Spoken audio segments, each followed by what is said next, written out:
Alma, chapter 43. And now it came to pass that the sons of Alma did go forth among the people, to declare the word unto them. And Alma also himself could not rest, and he also went forth. Now we shall say no more concerning their preaching, except that they preached the word and the truth according to the spirit of prophecy and revelation. And they preached after the holy order of God by which they were called. And now I return to an account of the wars between the Nephites and the Lamanites, in the 18th year of the reign of the judges. For behold, it came to pass that the Zoramites became Lamanites. Therefore in the commencement of the 18th year, the people of the Nephites saw that the Lamanites were coming upon them. Therefore they made preparations for war. Yea, they gathered together their armies in the land of Jershon. And it came to pass that the Lamanites came with their thousands, and they came into the land of Antionum, which is the land of the Zoramites, and a man by the name of Zarahemnah was their leader. And now, as the Amalekites were of a more wicked and murderous disposition than the Lamanites were, in and of themselves, therefore Zarahemnah appointed chief captains over the Lamanites, and they were all Amalekites and Zoramites. Now this he did that he might preserve their hatred towards the Nephites, that he might bring them into subjection to the accomplishment of his designs. For behold, his designs were to stir up the Lamanites to anger against the Nephites. This he did that he might usurp great power over them, and also that he might gain power over the Nephites by bringing them into bondage.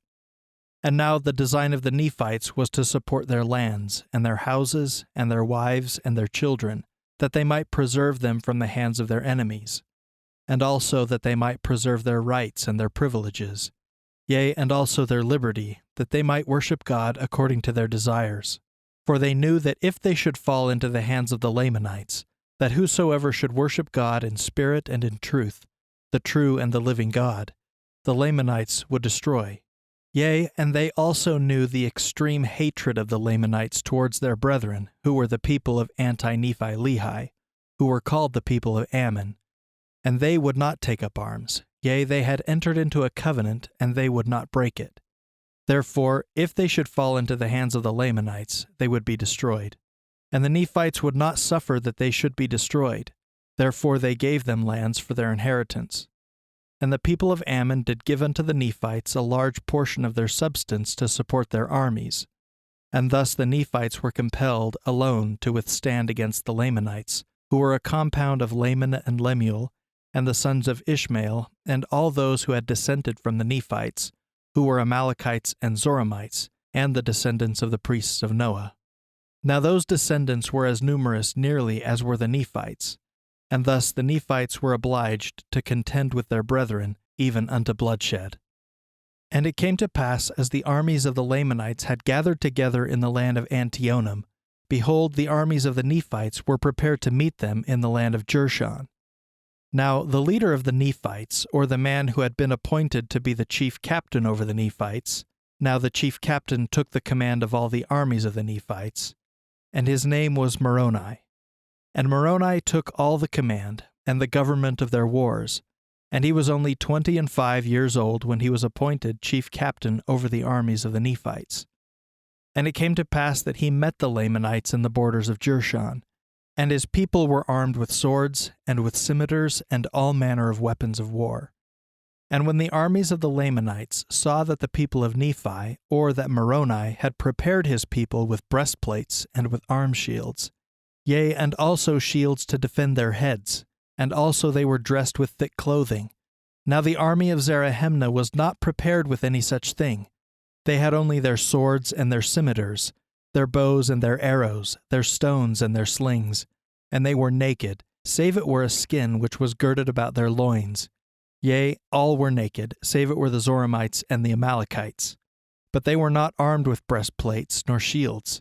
Therefore they were exceedingly afraid of the armies of the Nephites because of their armor, notwithstanding their number being so much greater than the Nephites. Behold, now it came to pass that they durst not come against the Nephites in the borders of Jershon. Therefore they departed out of the land of Antionum into the wilderness, and took their journey round about in the wilderness, away by the head of the river Sidon, that they might come into the land of Manti, and take possession of the land. For they did not suppose that the armies of Moroni would know whither they had gone. But it came to pass, as soon as they had departed into the wilderness, Moroni sent spies into the wilderness to watch their camp. And Moroni also, knowing of the prophecies of Alma, sent certain men unto him, desiring him that he should inquire of the Lord whither the armies of the Nephites should go to defend themselves against the Lamanites. And it came to pass that the word of the Lord came unto Alma. And Alma informed the messengers of Moroni that the armies of the Lamanites were marching round about in the wilderness, that they might come over into the land of Manti, that they might commence an attack upon the weaker part of the people. And those messengers went and delivered the message unto Moroni. Now Moroni, leaving a part of his army in the land of Jershon, lest by any means a part of the Lamanites should come into that land and take possession of the city, took the remaining part of his army and marched over into the land of Manti. And he caused that all the people in that quarter of the land should gather themselves together to battle against the Lamanites, to defend their lands and their country, their rights and their liberties. Therefore they were prepared against the time of the coming of the Lamanites. And it came to pass that Moroni caused that his army should be secreted in the valley which was near the bank of the river Sidon, which was on the west of the river Sidon in the wilderness. And Moroni placed spies round about, that he might know when the camp of the Lamanites should come. And now, as Moroni knew the intention of the Lamanites, that it was their intention to destroy their brethren, or to subject them and bring them into bondage, that they might establish a kingdom unto themselves over all the land. And he also knowing that it was the only desire of the Lamanites to preserve their lands and their liberty and their church, therefore he thought it no sin that he should defend them by stratagem. Therefore he found by his spies which course the Lamanites were to take. Therefore he divided his army, and brought a part over into the valley, and concealed them on the east, and on the south of the hill Riplah, and the remainder he concealed in the west valley, on the west of the river Sidon, and so down into the borders of the land Manti. And thus having placed his army according to his desire, he was prepared to meet them. And it came to pass that the Lamanites came upon the north of the hill, where a part of the army of Moroni was concealed. And as the Lamanites had passed the hill Riplah, and came into the valley, and began to cross the river Sidon, the army which was concealed on the south of the hill, which was led by a man whose name was Lehi, and he led his army forth, and encircled the Lamanites about on the east and in their rear.